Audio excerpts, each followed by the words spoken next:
Hey everybody, Nazgo2K1 here. Just got finished with a quick demo game, I guess you could say, of Cruel Seas by Warlord Games. Wanted to give a quick, I guess you could say, thoughts and reviews.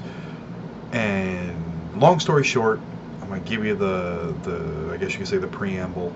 But the long story short is, it's a decent system, but it needs work, and it needs a lot of work, and it needs it quickly.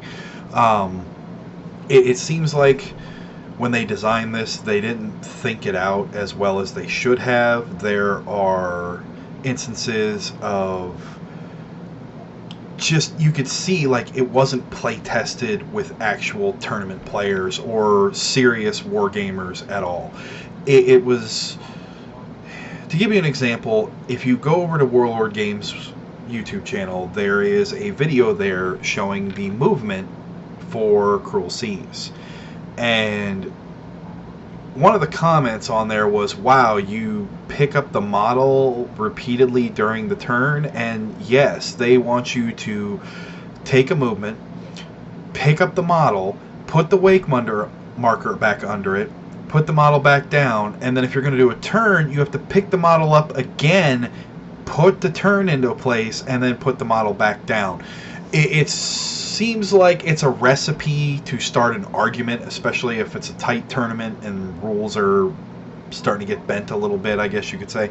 A couple of us came up with a different system. There's already a bunch of house rules in place at our game store. Just to give you an idea, I wanted to show you guys this. There we go. This is the wake marker. I'll try to get that in there as best I can. There we go. And I apologize, it's been a long day. But as you can see, and there's better pictures of it online, obviously. But as you can see, it's pretty flat. It's a nice piece of good cardstock. I can't argue that. It's a good quality. It's not very bend resistant, though. You can already see that it's going to bend. But they have here, this is a small one. Alright, and this is the ruler / turn marker they give you. And again, I'll try and get that on the screen. For you. It's got this little horseshoe here and this divot here because they gave you 3 of them, and you can actually puzzle piece them together to get the really long ranges.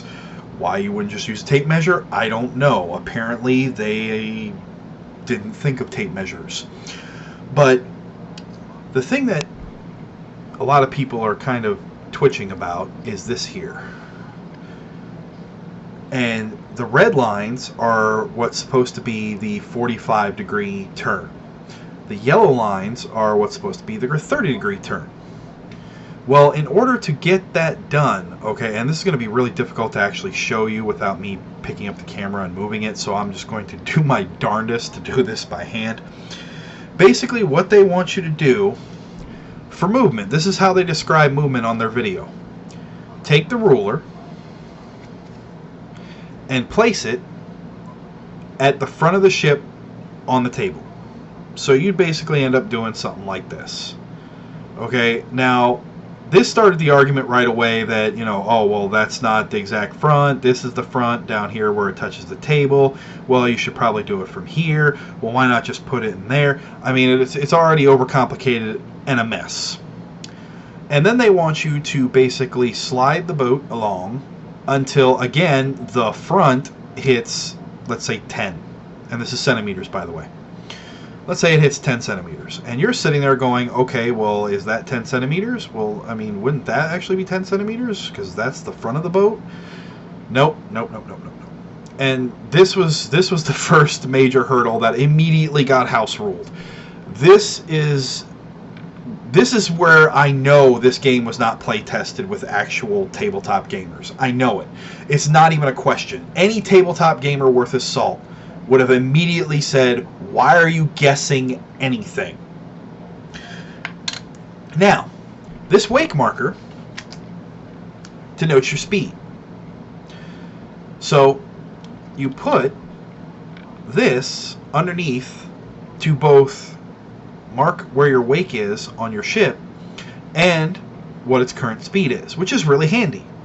Except for the fact that during their movement, they basically want you, and again, this is exactly how they describe it on their website, and their forums, and their rulebook.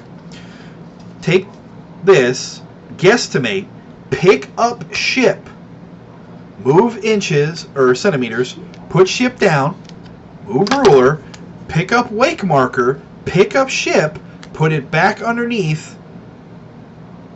There. That's a straight move. That's not even a turn. That's a straight move. Now realize how many times I just said pick up ship. Now when you're on a tournament game, picking up a model, that could get you killed, okay? It's such a bad design. It's terrible design decision. We immediately, and I immediately put this forward to our group, and I was like, why is anybody guessing anything? We have everything we need right here. Why is the model even coming into play here? If you take, now remember, this starts on the table under your ship. So why don't you just put this little, see how it's got white lines right there?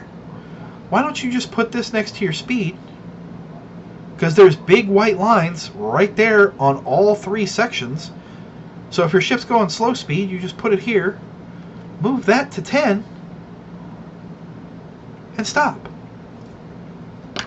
Now if your ship is sitting on top of the wake marker, who cares if you move it? All you have to do is pick up the ship, move it to the side, because the ship is irrelevant. The wake marker is what needs to be accurate. So why are you messing with the ship?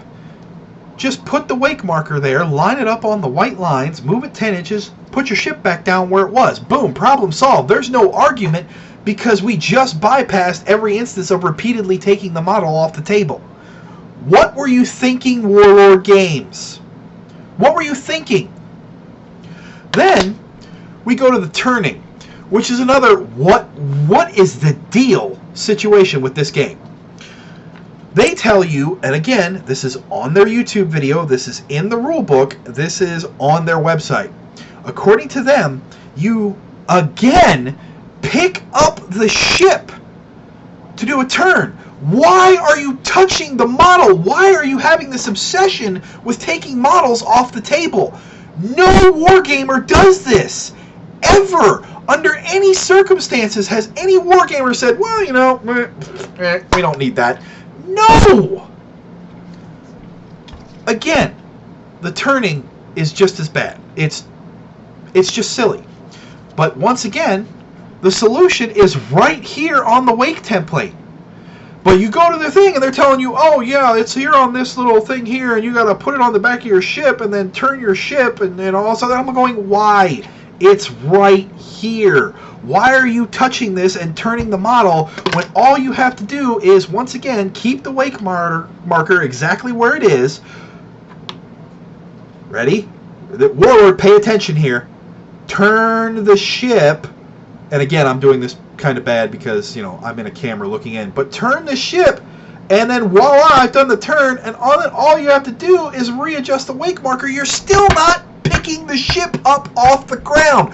What are you people doing? And I know it seems like I'm raging a little bit, and to be honest with you, I kind of am, because this is like some entry-level intern 10th grader wrote a tabletop game and then charged you $70-80 to play it. Then we go into the next thing that immediately got house ruled. Torpedoes. Now, for those of you who are into Navy combat, space combat type games, and I'm going to bring up a GW game, I apologize in advance, but I'm going to bring up a GW game, Battlefleet Gothic. Now, for those of you, that was my first real foray into naval combat type games. And let's face it, spaceship type combat games and naval ship combat type games are almost identical in how they play. Even Armada does a lot of the similar things that you see in actual Navy fleets. But here's, and again, this is This was not play tested with anyone who actually plays games for a living. I don't know who approved this, but you're wrong. Okay, you need to admit you're wrong and move on with your life. Fix it, move on. Now, here's how torpedoes work in Cruel Seas. First, your ship fires a torpedo. Not a problem there. They actually give you, and I can't find one, but I'm not going to go digging it.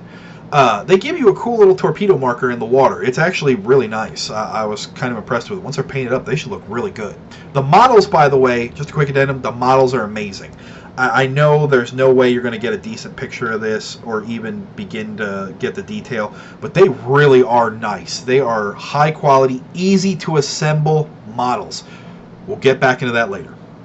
Back to torpedoes. Now, you fire the torpedo, you place the marker. That's all you do. Now, for those of you who've played Battlefleet Gothic, this is going to sound very, very familiar. You place the model, torpedo marker, or model, whatever the case may be, and it travels X distance per turn until, I believe in Battlefleet Gothic, until it goes off the table. In Cruel Seas, torpedoes have a fuel cost, so they can only go like a certain distance before they just putter and sink into the ocean, which I actually like. It's more realistic that way. But here's where, again, somebody at Warlord went wrong. I don't know what he was thinking. I can't even imagine why this came into his head. But listen to this. When the torpedo hits a target, or let me rephrase that. When the marker makes contact with another ship, be it enemy or friend, and again, good thing, it's more realistic that way. But when the marker makes contact with another ship, and I can't even believe I'm about to say this, you have to roll to hit with the torpedo.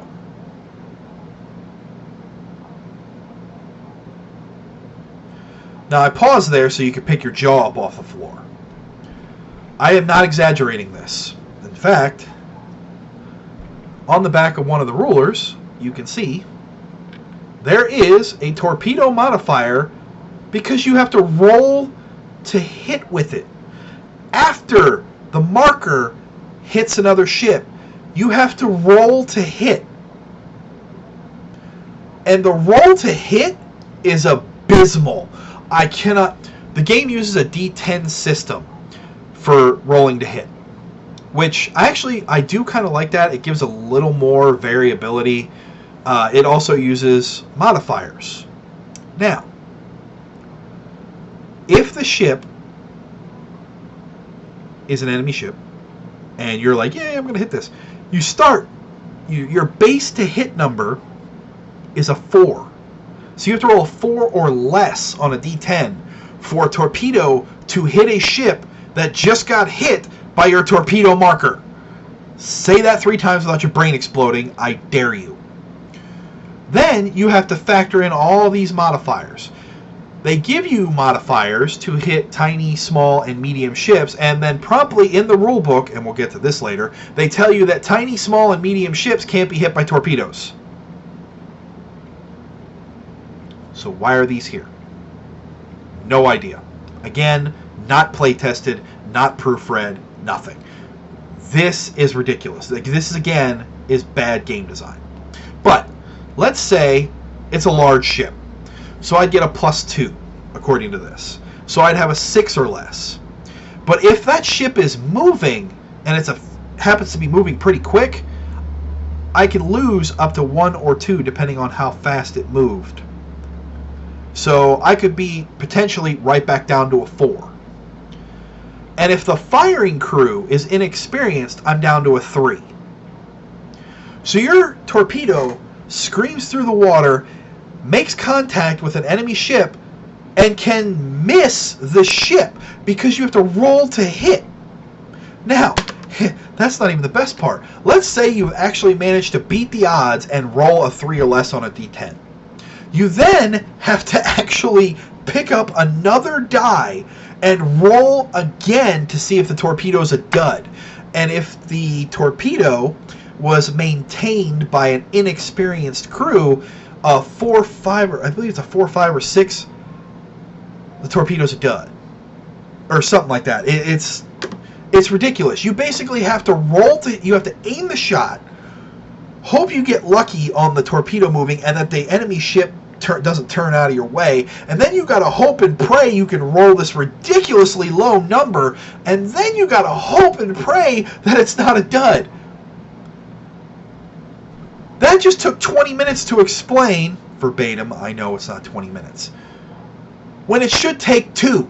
Hey, the marker hit the ship, ship's hit. Let's roll damage. Now, could you potentially throw in the is it a dud and still maintain torpedoes? And I say yes. In fact, that's a great rule, especially for World War II. They were unreliable at times, depending on where they were, the experience of the crew, that sort of thing. I am okay with that roll.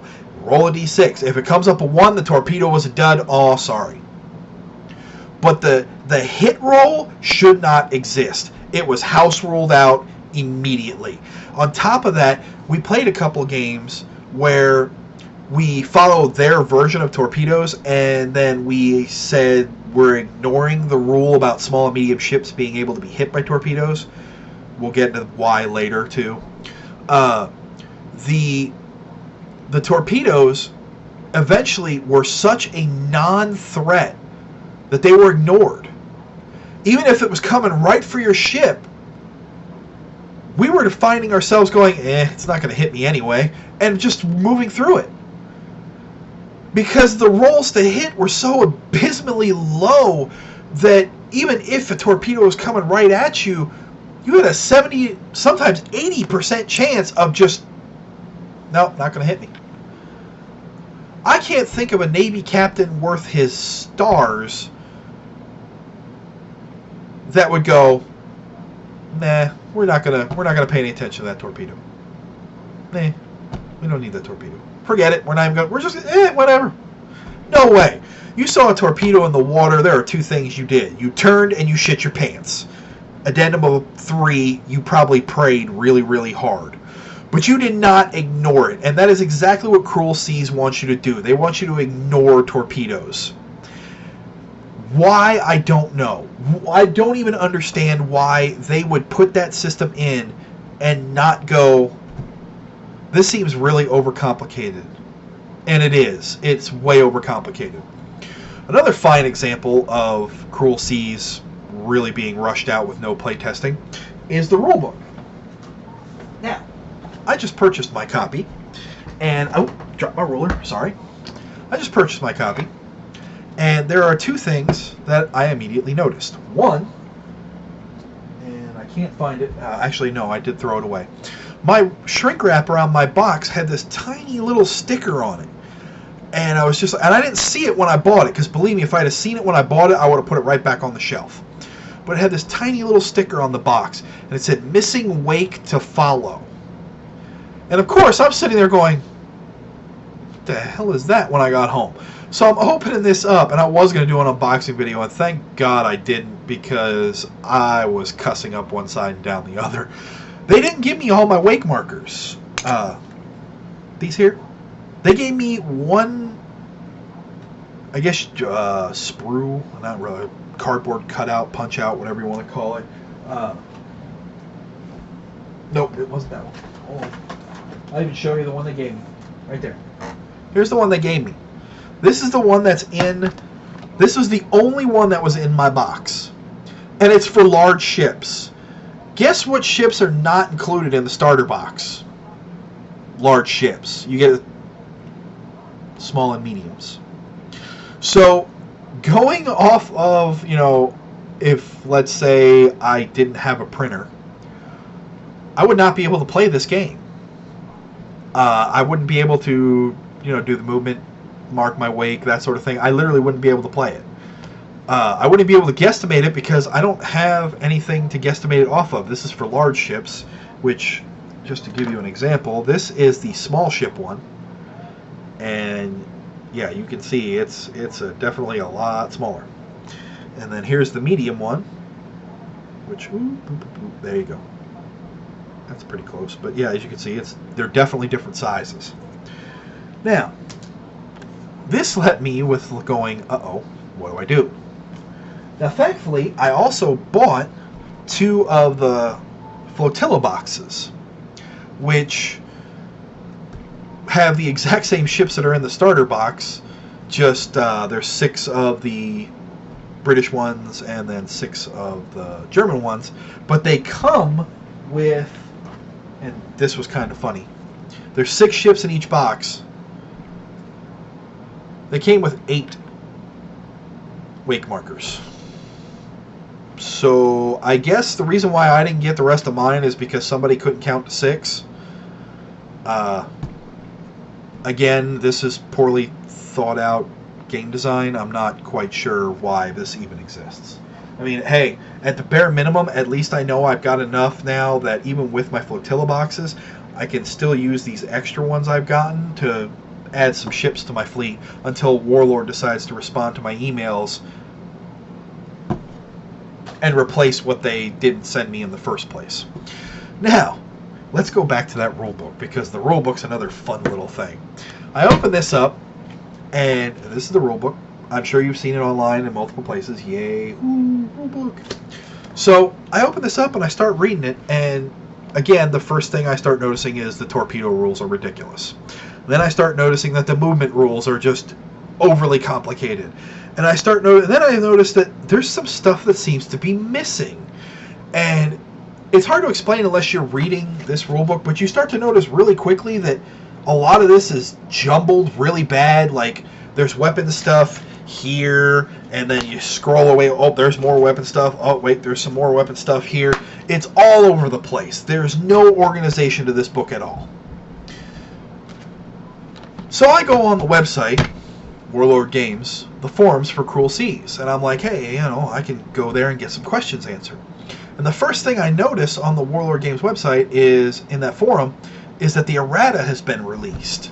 And I'm going, oh, cool, that'll at least, answer a couple of my questions, and that'll be really nice, and that's really cool that they did that. And it's 10 fucking pages long. 10 pages. And I'm not talking about, like, spelling errors. The spelling errors, I could forgive. This is 10 pages of rules changes and updated stuff that they completely forgot to put in the game. This is 10 pages of fixing, putting weapons on planes that didn't even have any kind of gun listed before, putting statistics on searchlights so you can actually use them. I'm talking about, like, they completely skipped 10 pages of information out of this rulebook. Wow. But that's not what has me up in arms. I also looked in this forum, and it says, oh yeah, for those of you who ordered after such and such a date, we also have started printing the second version 2, or if you want to call it version 2, if you want to call it second edition. I just call it second version, because it's still the first edition rules. But we've already started printing that, and all the future copies that are going out, including our booster sets, our rule books, and all that, starter sets and all that, they're going to have the version 2 book, and you can tell if you've got the second version if there's a little admiral here in the bottom left corner. I just bought this last night, and I've got to go out and buy another rule book just to have a complete rule book. And normally you could say, oh, we'll just carry around the FAQ and, you'll be all right. The problem with that is, unless you've seen this errata, you don't understand how badly it changes everything in the book. There are stuff that's in here that's like, you don't realize there's stuff missing until you happen to glance at the errata at that particular section. So in order to keep an updated rulebook, I know people who are cutting this stuff out and pasting it into the section of the rulebook, and then pasting extras as leaflets on the side because they've added boxes of information to certain pages. So there's no realistically convenient way of actually getting this done. This was poor design. This was rushed shipment. The fact that they immediately went out and started printing another version of the rulebook when the game just launched shows you they know this was rushed and they know this is terrible. They are scrambling right now to fix this. That to me says somebody along the chain did not play test this game. Somebody took the word of somebody else and rushed this out the door. Big mistake.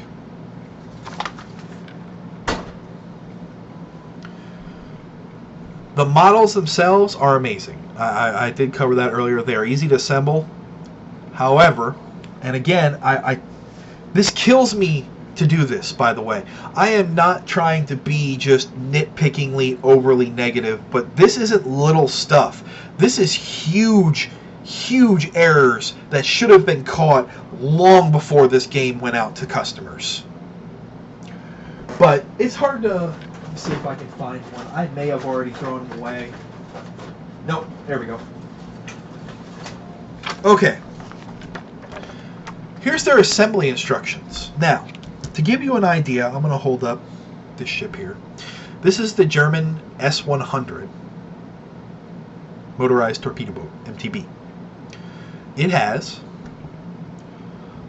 let's see if I can hold this up here, a quad 20mm machine gun. I'm pretty sure. I don't have the card in front of me. Another paired machine gun, and then a 20mm on the front. Now, it also has 2 torpedoes. Hold on, let's see if I can get the torpedoes in there. There we go. See the little tubes right there? Those are the torpedoes. Now, when you get this ship, none of the weapons or torpedoes are on it, but the hull is just one piece. So it's, like I said, it's super easy to assemble, and I really wish I could give you guys a good detail view. Unfortunately, my camera is not that, amazing. Here is what they call an assembly instruction sheet.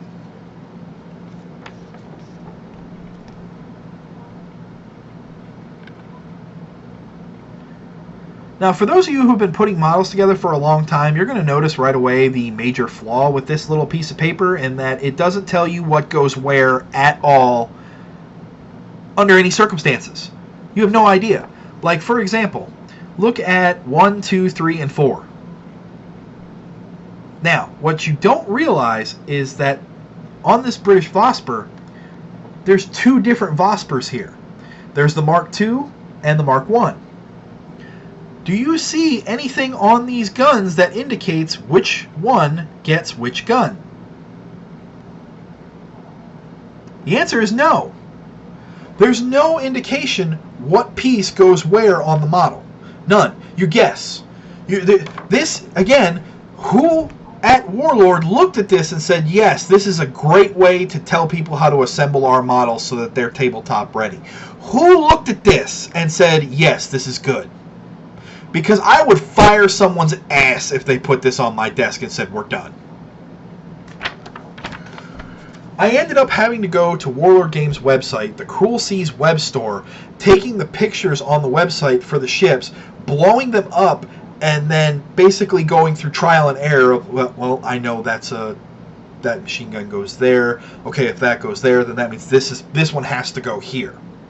There's no actual instructions. It just identifies the parts, which is fantastic if you happen to be, I don't know, I guess you could say a huge World War II naval buff.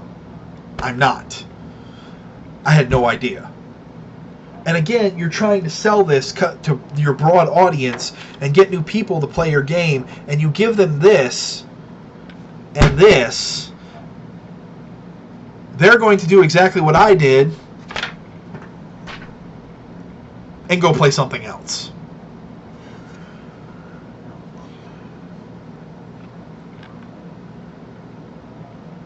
I'm actually, it's hard for me to form words because it's so disappointing on so many levels. The actual gameplay itself has a lot of potential. It really does. It's actually a fun system when you take out their ridiculous movement rules and torpedo rules. The gun system works pretty good. It's actually pretty accurate. You're not going to be launching, shells way across the map and, hit things. You're really only going to really start reliably getting hits when you get close. And that's accurate. With these level of ships, they didn't have radar, so they didn't really know what was out there until they could see it. And then on top of that, it's a machine gun. It's got pretty short range, realistically. And on top of that, the boat's cruising along the water, the crew doesn't really know what they're doing, and you're firing a historically inaccurate heavy machine gun at something way down there. You're not going to hit as often as you think you would. But the system has a lot to love. It does. It's got so much to give here, and if they had just play tested this with actual gamers, they could have pointed out these overly complicated systems. They could have pointed out this rulebook that was a mess. They could have pointed out all these flaws. This screams of not being play tested. This screams of a beta release. I swear, if you're a PC gamer, you already know what I'm talking about, but this is a beta release. This game was not fully developed before it was given to the public. As far as buying it or waiting for, you know, something else, or just leaving it alone entirely, if you're into the models, they are really nice. If you're into the models, by all means buy them, because they're amazing. If you happen to be a fan of another game system that uses World War II ships and you're looking for models to use in those games, by all means buy these models. They're great. They're absolutely great. But as far as Cruel Seas rules themselves, they got a long way to go. They do. They got a long way to go. This is, for those of you who watched my Hail Caesar review, I'm starting to see a lot of similarities of, well, we didn't write rules for it, write your own. And that's not why I buy a game box. I buy a game box, oh Jesus. I buy a game for complete rules that I can play without having to make up my own. If you, Warlord, want to keep doing this to where it's like, oh, we're not going to bother writing the rules, just make up your own, start marking your products with that label. There is no complete rules for this game or these models. Because then I'll know which ones never to touch. I'll know which game system's yours never to buy again. Now, they've already released 10 pages of errata. They're working on it, which means they actually do want to release a finished product here. So that's very encouraging. But for right now, until they get all of these version 1 boxes off the shelves, because that's what they need to do, they need to take them off the shelves, complete them, put updated rule books in them like they already are with all the new ones, and then cook it a little longer with some more proper play testing and possibly another errata or two to rewrite some of their more, let's just say, troubled systems, and this will be a great game. I see a lot of potential with it. Now, the other problem, and my last, and again, this is a nitpick, okay? This is neither bad or good. This is my personal and it comes in the rulebook. In that, once again, much like with Hail Caesar, they don't really give you much to work with. It's hard to explain, but it's here. You actually can make up your own ships based on historical ones that you may have the models for.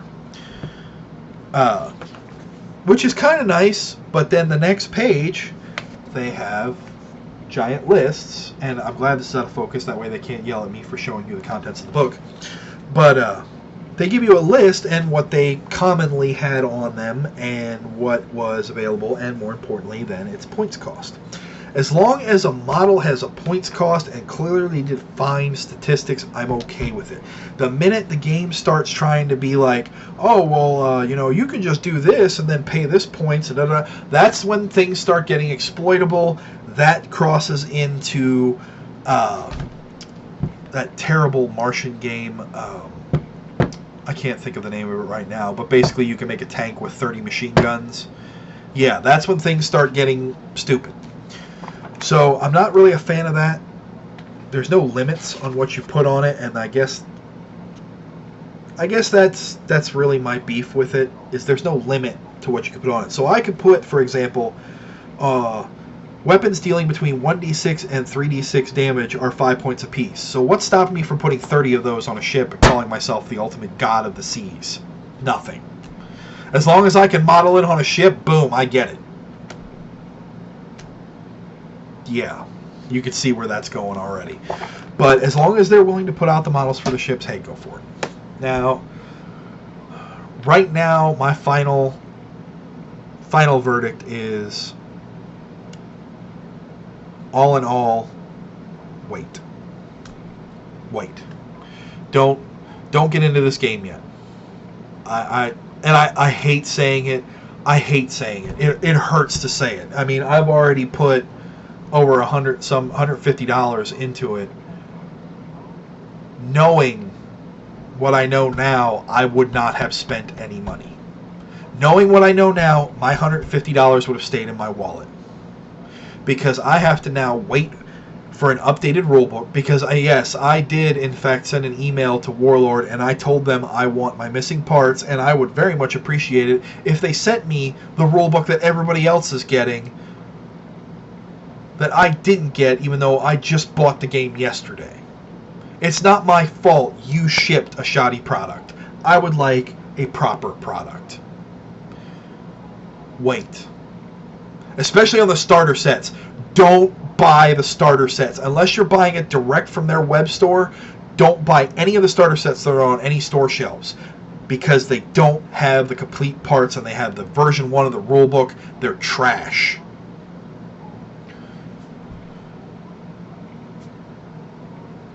I would say wait till spring.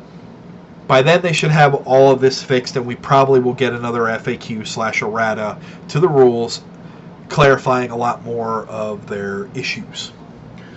But if they wait till spring, that's when the time's going to be to jump in.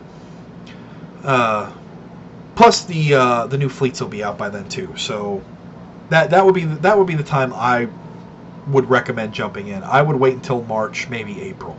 But right now, don't. Unless you and your friends have like a real dedication to house ruling and copy pasting, or you get really lucky and manage to find a version 2 of the rulebook without ordering it directly from England, don't touch it. Just stay away from it. And again, that hurts to say. I really like this game. It could do so much. I mean, it's got so much potential. They just wasted it. That's the bottom line. It's wasted potential. They had the chance to grab the market by the short and curlies, and then they just let it slip because they rushed the product out the door without testing it. They rushed the product out the door without running it by any kind of gamer. They rushed the product out the door without even properly assembling it. It's sad. I really had hoped this would stay in video games, but now it's starting to bleed into my tabletop gaming, because this is not the first time. Let me be clear. This is not the first time Warlord has done this. If you need an example that's prime, ask Test of Honor buyers. Actually, you know what? Don't ask a Test of Honor buyer, because he may strangle you.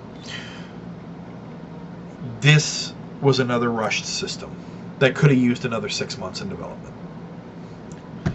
As it is, I'm going to go back and I'm going to try and get a bat wrap up here pretty soon, just to show you guys how we play the game and see what you guys think. And yes, we will highlight the comparison between how Warlord wants you to do it and how people with an IQ over 12 do it. This is Nazgul2K1 signing off. Have a good night.